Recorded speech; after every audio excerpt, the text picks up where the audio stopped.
I didn't think anything of it at first. That's the part that keeps replaying in my head, the normalcy of it.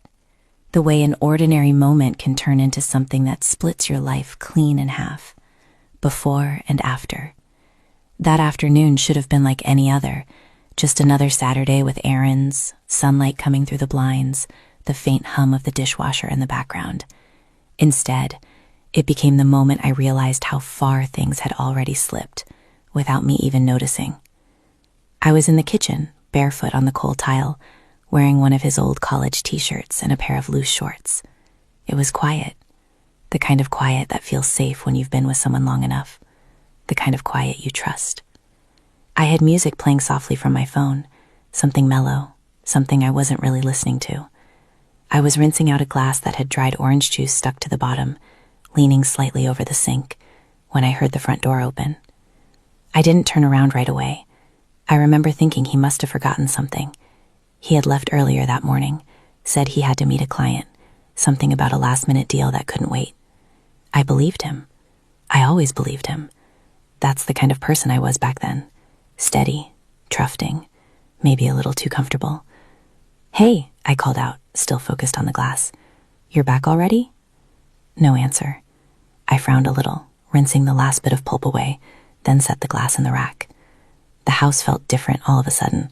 Not louder, not quieter, just off, like something had shifted in the air. I bent down to grab a towel from the lower cabinet, and that's when I felt it. That awareness that someone was standing right behind me. Close. Too close. I froze. I could feel the heat of a body, the subtle shift of air as someone breathed. My heart didn't race at first. It just paused, like it wasn't sure how to react yet. And then I straightened up slowly, turning around. It wasn't him. It was Mark. I stared at him for a second longer than I should have, my brain trying to catch up to what my eyes were seeing. Mark, my husband's best friend, the guy who had been at our wedding, who helped us move into this house, who sat on this very couch drinking beer on Sunday nights while we watched games. "What are you doing here?" I asked, and my voice sounded thinner than I expected. He didn't answer right away. He just looked at me, and there was something in his expression I couldn't place. Not exactly guilt, not exactly confidence either, just something off. "I knocked," he said finally. Door was unlocked. That wasn't unusual. We lived in a quiet neighborhood. People came and went all the time. Mark had walked in 100 times before without it being weird, but this felt different. Everything about this felt different. "Yeah, but," I shook my head slightly, stepping back, creating space between us. "He's not here." "I know." That hit me harder than it should have. The way he said it, like it was obvious, like that wasn't the point. I crossed my arms without realizing it, suddenly aware of how I was dressed, how exposed I felt in my own kitchen. "So, what's up?" He ran a hand through his hair, glancing toward the living room like he was considering something. Then his eyes came back to me. "I needed to talk to you." There was a weight to it, a seriousness that didn't belong to casual conversation. My stomach tightened a little. "About what?" He took a step closer, and I instinctively stepped back again, my lower back hitting the edge of the counter. Now there was nowhere else to go without making it obvious I was uncomfortable. "About him," he said. I let out a small breath, half relieved, half confused. "What about him?" Mark hesitated. For a moment, I thought he might back out of it, that he'd shrug it off, say I was nothing, maybe crack a joke and grab a beer like he always did, but he didn't. "You ever feel like something's off lately?" he asked. I frowned, my guard going up immediately. "What do you mean?"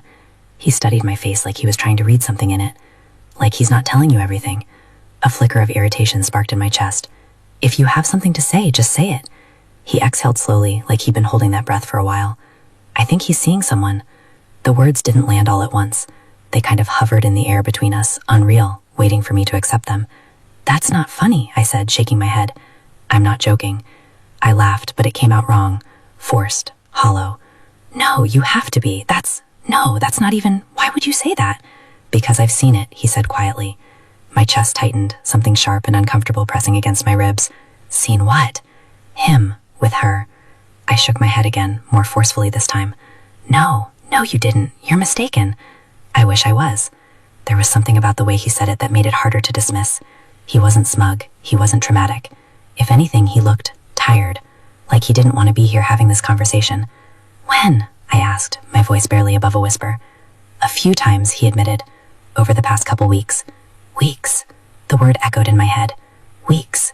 Not a one-time mistake, not a misunderstanding. Something ongoing. Something real. I felt suddenly unsteady, like the ground under me had shifted without warning. I reached back, gripping the edge of the counter to steady myself. No, I said again, softer this time. He wouldn't do that. Mark didn't argue. He just stood there, watching me process it. We've been together for 8 years, I continued, like saying it out loud would somehow make it more true. We just talked about going on a trip this summer. He wouldn't lie like that. I'm sorry, Mark said. I looked up at him, searching his face for any sign that this was some kind of misunderstanding. Why are you telling me this? Because you deserve to know. The answer was simple. Too simple. Or because you think you know something you don't, I shot back, a bit of anger finally breaking through the shock. You ever think about that? I've thought about it a lot, he said. That's why it took me this long to say anything. I pushed myself off the counter, pacing a couple steps before turning back to him. Who is she? He hesitated again. Mark. I don't know her name, he said, but I've seen them together. Close, not just friends. The room felt smaller suddenly, like the walls were closing in. And you're just telling me now, I asked, after a few times. I didn't know how, he admitted. I didn't want to be wrong. I didn't want to hurt you. Well, congratulations, I snapped. You managed to do both. He flinched slightly, but didn't argue. I ran a hand through my hair, trying to think, trying to breathe. None of it made sense. Or maybe it did, and I just didn't want it to. He's been working late, I murmured, more to myself than to him. And those client meetings? Mark didn't say anything, but his silence felt like confirmation. I turned away from him, staring out the window over the sink. The backyard looked exactly the same as it always did. The same fence, the same patch of grass. Nothing had changed out there, but inside, everything felt different. You should talk to him, Mark said gently. I let out a bitter laugh. Yeah, I'll just ask him straight up. Hey, are you cheating on me? I'm sure he'll be honest. You deserve the truth, he repeated. I turned back to him, my eyes narrowing slightly. And you're the one giving it to me? He held his gaze. Someone has to. For a second, neither of us said anything. The tension in the room was thick, heavy, almost suffocating. And then I realized something. You've said you've seen them, I said slowly. Where? He hesitated again, and that hesitation made my stomach drop even further. Mark. He looked at the floor for a moment before answering. Around town, a couple places. What places? His jaw tightened slightly. Does it matter? Yes, it matters, I insisted. If you're going to drop something like this on me, it matters. He looked back up at me, and there was something in his eyes now that I hadn't noticed before. Something complicated. Something I didn't fully understand yet. It matters, I repeated, softer this time. He took a step closer again, and this time I didn't move away. I'll tell you everything, he said, but you're not going to like it. My chest tightened, bracing for whatever was coming next. I already don't like it, I said, and in that moment, standing there in my kitchen with my husband's best friend looking at me like he knew something that could unravel my entire life, I realized that whatever he was about to say, there was no going back from it. I didn't expect the next thing out of his mouth to make it worse, but it did. It made everything sharper, more real, more impossible to ignore. They go to this bar on 9th, Mark said, his voice low, careful. The one with the neon sign out front. Kind of a dive, but not in a bad way. I blinked at him, trying to process. I knew that place.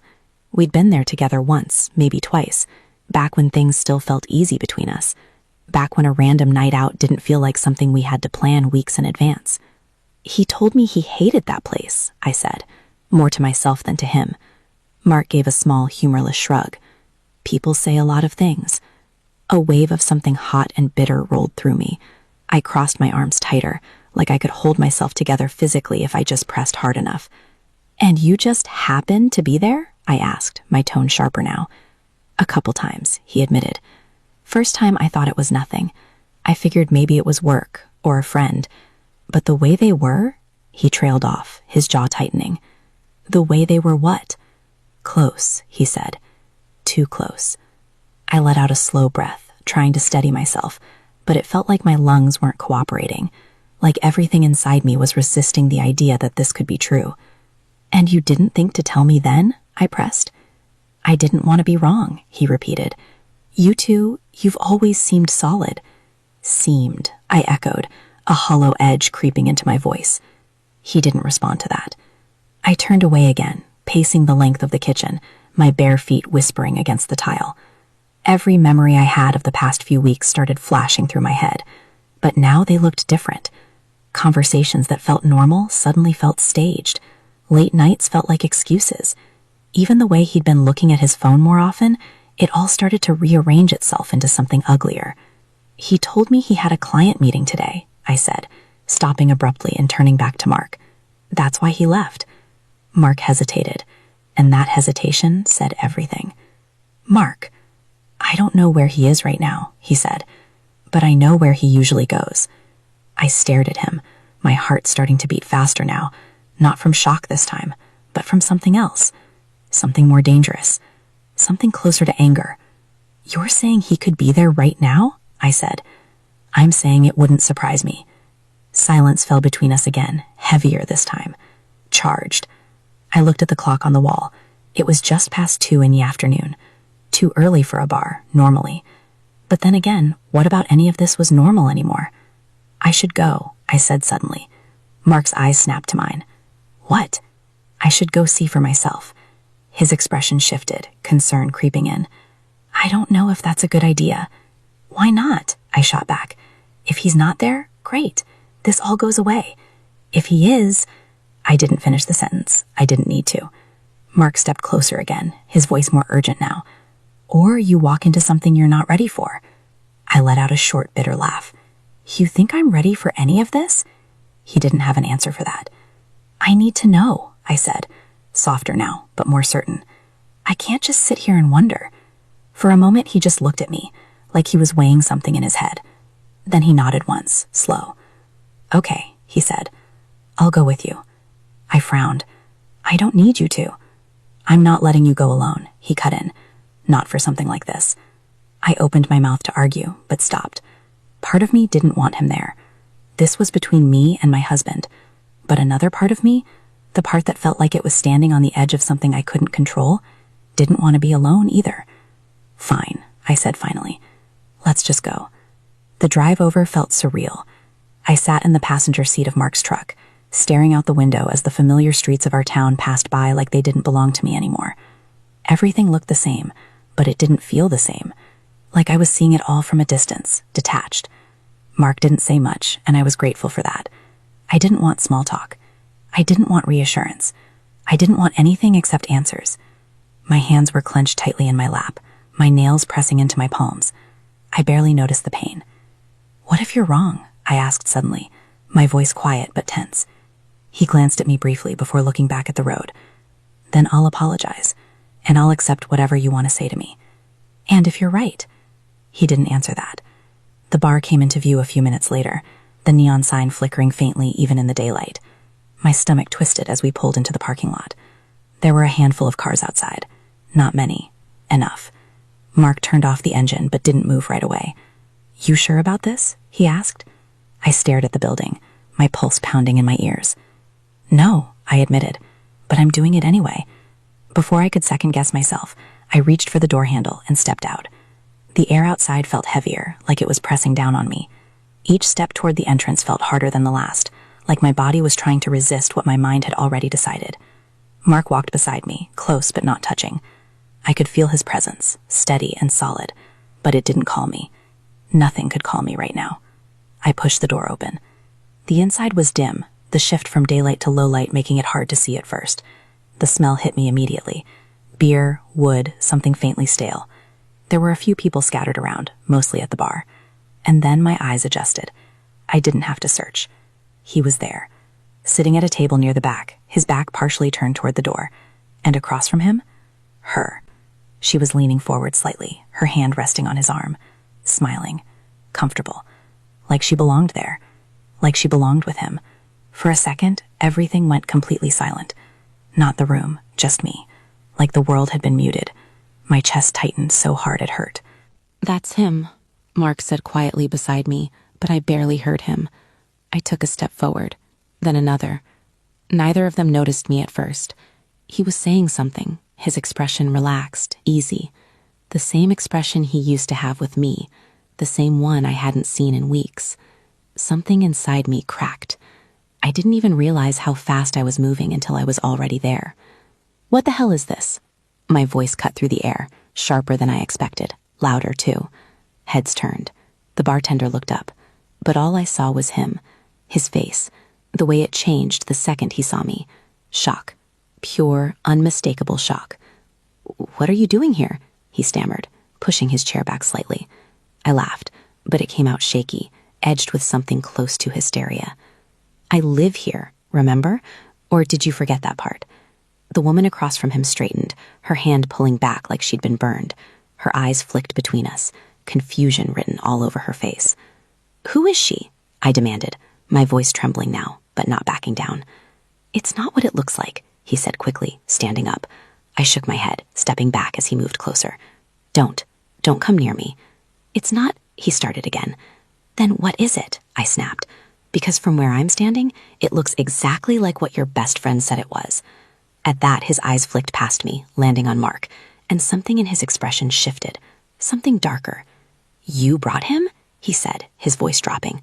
I turned slightly, glancing back at Mark, who stood a few steps behind me, his posture tense. "He told me the truth," I said, turning back to my husband. "Something you couldn't seem to do." His jaw tightened, his gaze hardened as he looked at Mark again. "You had no right." "No right?" I repeated, disbelief flooding my voice. "He had no right? You're the one sitting here with her." The woman stood up now, clearly uncomfortable. "I didn't know," she started, her voice uncertain. I held up a hand, cutting her off. "Don't. Just don't." I couldn't even look at her fully. I didn't want to see her face, didn't want to give her that space in my reality. "I can explain," he said again, but his voice had lost some of its urgency. Now it sounded defensive. "Go ahead," I said, crossing my arms. "Explain." He hesitated, and that hesitation told me everything. "You can't, can you?" I said, my voice quieter now, but somehow more cutting. "Because there's nothing to explain. You lied, you snuck around, I didn't want to hurt you," he cut in. I let out a hollow laugh. "That's funny, because this," I gestured between him and the woman, then to myself, "this hurts a lot more than the truth ever would have." Silence hung heavy between us, thick and suffocating. And then he said something that made everything twist even further. "You shouldn't have come here," he said, his tone colder now. I blinked at him, caught off guard.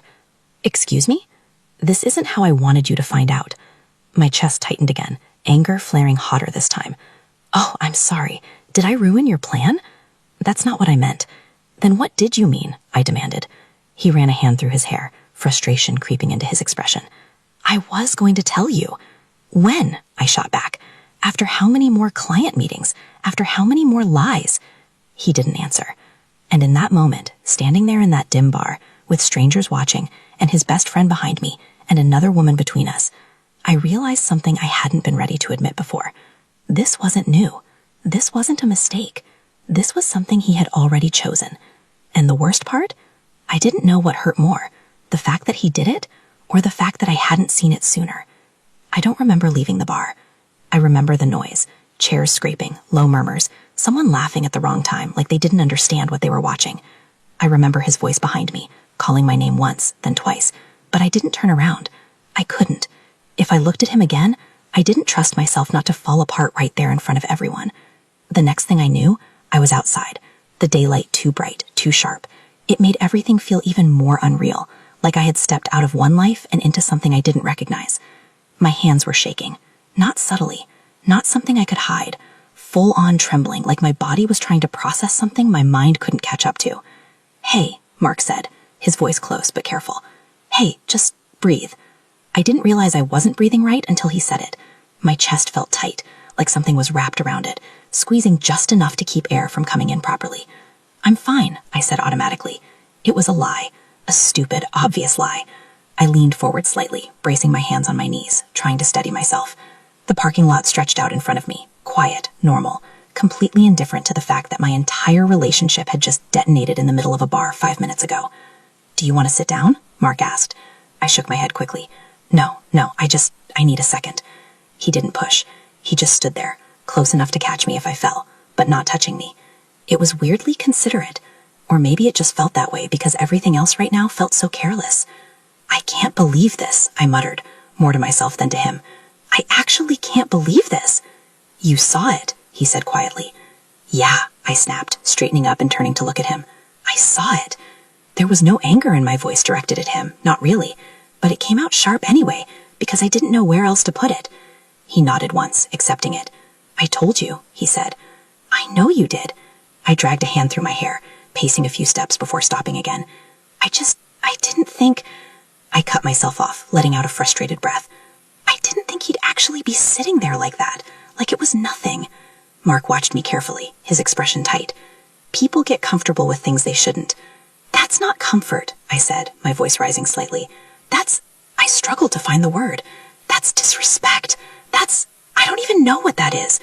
It's him making a choice, Mark said. I let that sit for a second. A choice, not an accident, not a misunderstanding, not something that just happened. A choice. I swallowed hard, the reality of that pressing down on me again. He didn't even deny it, I said, my voice quieter now. Did you notice that? Mark didn't answer right away. He tried to explain, he said carefully. No, I shook my head, cutting him off. He tried to stall. There's a difference. I could still see his face in my head. That moment when he realized I was there, the panic. And then just as quickly, the shift, the defensiveness. Like he was already preparing to justify it instead of regret it. That's what hurt. Not just that he did it, but that he didn't look sorry enough. I feel stupid, I said suddenly. Mark's brow furrowed. You're not stupid. I am, I insisted, turning away from him again. I didn't think... I cut myself off, letting out a frustrated breath. I didn't think he'd actually be sitting there like that, like it was nothing. Mark watched me carefully, his expression tight. People get comfortable with things they shouldn't. That's not comfort, I said, my voice rising slightly. I struggled to find the word. That's disrespect. I don't even know what that is. It's him making a choice, Mark said. I let that sit for a second. A choice, not an accident, not a misunderstanding, not something that just happened. A choice. I swallowed hard, the reality of that pressing down on me again. He didn't even deny it, I said, my voice quieter now. Did you notice that? Mark didn't answer right away. He tried to explain, he said carefully. No, I shook my head, cutting him off. He tried to stall. There's a difference. I could still see his face in my head. That moment when he realized I was there, the panic. And then just as quickly, the shift, the defensiveness. Like he was already preparing to justify it instead of regret it. That's what hurt. Not just that he did it, but that he didn't look sorry enough. I feel stupid, I said suddenly. Mark's brow furrowed. You're not stupid. I am, I insisted, turning away from him again. I've been sitting at home thinking everything's fine, while he's out there. What? Dating someone else? Living some second life I didn't even know about? You trusted him, Mark said. That's not the same thing right now. There was a pause, the kind that stretches just long enough to make you aware of everything around you. The faint sound of a car passing on the road, the distant buzz of a lawnmower, the hum of electricity from the building behind us. I should have told you sooner, Mark said after a moment. I glanced at him, my eyes narrowing slightly. Yeah, you probably should have. He didn't argue. I know. Why didn't you? I pressed, stepping closer. If you saw this a few times, why wait? He exhaled slowly, like he'd been expecting that question. Because I didn't want to be the guy who wrecks someone else's relationship. I let out a short, bitter laugh. You didn't wreck anything. He did. Maybe, Mark said, but I'd still be the one delivering it. I studied his face for a second, trying to read something deeper there. Or maybe you just didn't want to get involved. That too, he admitted. It's not exactly an easy situation. No, I said flatly. It's not. I crossed my arms again, suddenly feeling exposed. Even out here in the open, like everyone who walked by could somehow see what had just happened to me. What are you going to do? He asked. The question hit me harder than I expected, because I didn't know. 5 minutes ago, my life had a shape, a routine, a direction. Now it felt like someone had erased all of that and left me standing in the middle of something unfinished. I don't know, I said honestly. I haven't even processed this yet. You don't have to decide everything right now. I let out a breath, nodding slightly. Yeah, I know. But the truth was, my brain was already racing ahead, trying to piece things together, trying to make sense of what came next. Do I go home? Do I wait for him? Do I pack a bag? Do I scream at him? Do I pretend I didn't just see what I saw? None of the options felt real. Do you want me to take you home? Mark asked.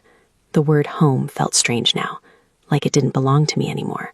Yeah, I said after a second. Yeah, I guess. The drive back was quieter than the one there. He kept his eyes on the road, and I kept mine on nothing in particular, just watching the world blur past. My phone buzzed once in my lap. I didn't look at it. I already knew who it was. A minute later, it buzzed again. Still, I ignored it. I wasn't ready to hear whatever version of the truth he was about to send me. Not through a text. Not like that. You don't have to answer, Mark said, glancing briefly at the phone before looking back at the road. I know. Another buzz. I flipped the phone over so the screen was face down. Silence again. We pulled into my driveway a few minutes later. The house looked exactly the same as it had when I left. Calm, still, like nothing had happened. I hated that. Mark turned off the engine, but neither of us moved right away. You want me to come in? He asked. I hesitated. Part of me wanted to say no, to be alone, to sit in the silence and let everything crash over me without an audience. But another part of me, the part that still felt shaky, unstable, didn't trust being alone right now. Just for a bit, I said finally. He nodded. We walked inside together. The air in the house felt different now, heavier somehow, like it was holding on to everything that had been said earlier, everything that had been exposed. I dropped my keys on the counter and leaned back against it, staring at nothing. Mark hovered near the doorway, unsure where to stand, like he didn't quite belong here anymore. None of this felt like it belonged anymore. My phone buzzed again. This time I grabbed it. 3 messages, all from him. Where did you go? Can we talk? It's not what you think. I stared at the screen, my jaw tightening. Not what I think. I laughed under my breath, a hollow, humorless sound. He's texting, I said. I figured, Mark replied. I looked up at him, then back at the phone. What do I even say to that? I asked. Mark didn't answer immediately. Whatever you feel, he said finally. I nodded slowly, my thumb hovering over the screen. For a second, I thought about ignoring it, letting him sit with it, letting him feel even a fraction of the uncertainty I was feeling right now. But then something else crept in, something colder. Actually, I said, my voice quieter now, more controlled. I think I do know what to say. Mark watched me, something unreadable in his expression. And as I started typing, I realized this wasn't just about what he did anymore. It was about what I was going to do next. I didn't send anything right away. I stared at the message box, my thumbs hovering over the screen, my mind running through 100 different versions of what I could say. Angry, calm, cold, explosive. None of them felt right. Or maybe all of them did, and that was the problem. What are you thinking? Mark asked from behind me, his voice quieter now, like he didn't want to push too hard. I didn't turn around. I'm thinking if I say the wrong thing, I give him control. He didn't respond to that, but I could feel his eyes on me. That's what this suddenly felt like. Control. Like the moment I reacted, he'd shift into whatever version of himself he needed to be. Apologetic, defensive, charming. Whatever worked best to keep things from fully falling apart. I wasn't going to give him that. Not yet. I locked my phone and set it down on the counter. I'm not answering him, I said. Mark raised an eyebrow slightly. You sure? Yeah, I nodded, crossing my arms. He doesn't get to fix this on his terms, not after that. The words felt stronger than I did, but I held on to them anyway.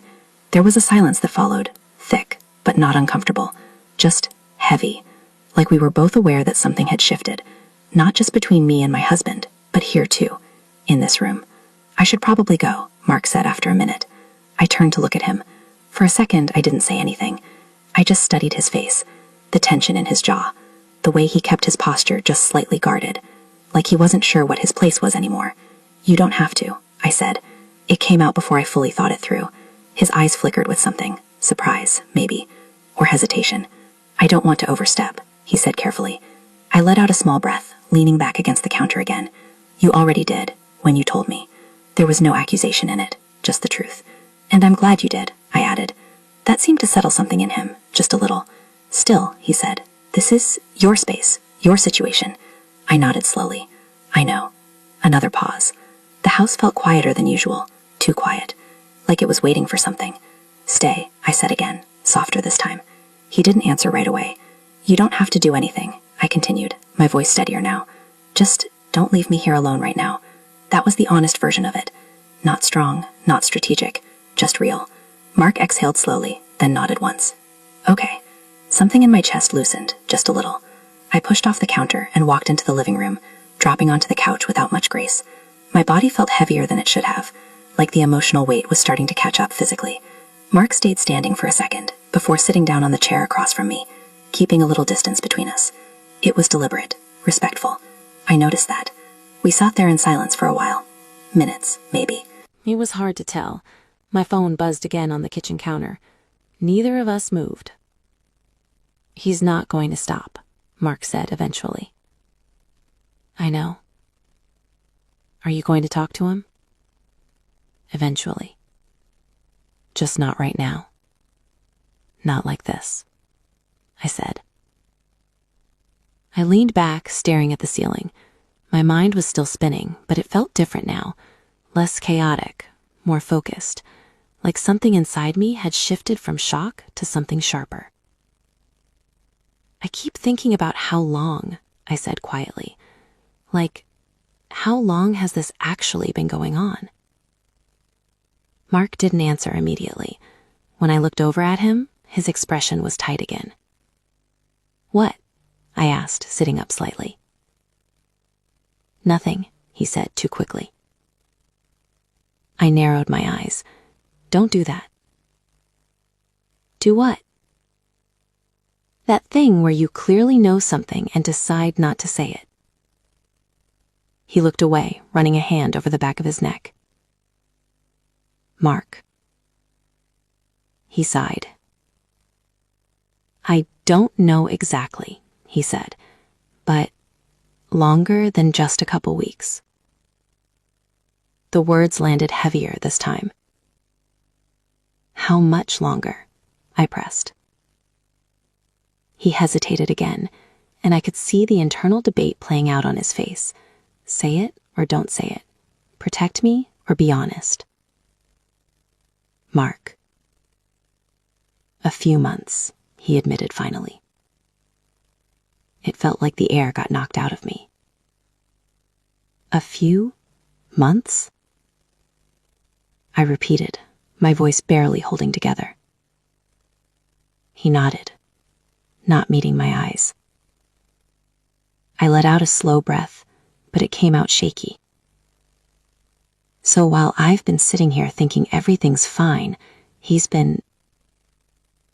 I couldn't even finish the sentence. "I'm sorry," Mark said again. I shook my head, pressing my lips together. "Stop saying that. You didn't do this." "I still should have told you sooner." "Yeah," I said, my voice dull now. "You should have." Silence again, but this time it felt different, not just heavy, charged. I became aware of how close we were. Not physically, we were still across from each other, but emotionally. He knew something about my life that I didn't. He had seen something I hadn't. He had stepped into a space that my husband had just completely destroyed. And suddenly, that space felt open, unstable, dangerous. I stood up abruptly, needing to move, needing to break whatever this feeling was before it turned into something else. "I need a drink," I muttered, heading toward the kitchen. "Yeah," Mark said, standing up too.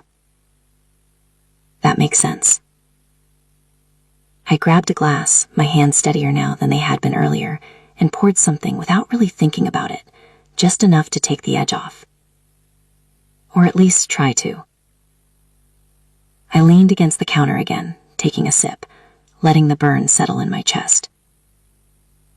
Mark stepped into the kitchen a second later, stopping a few feet away from me. "Hey," he said,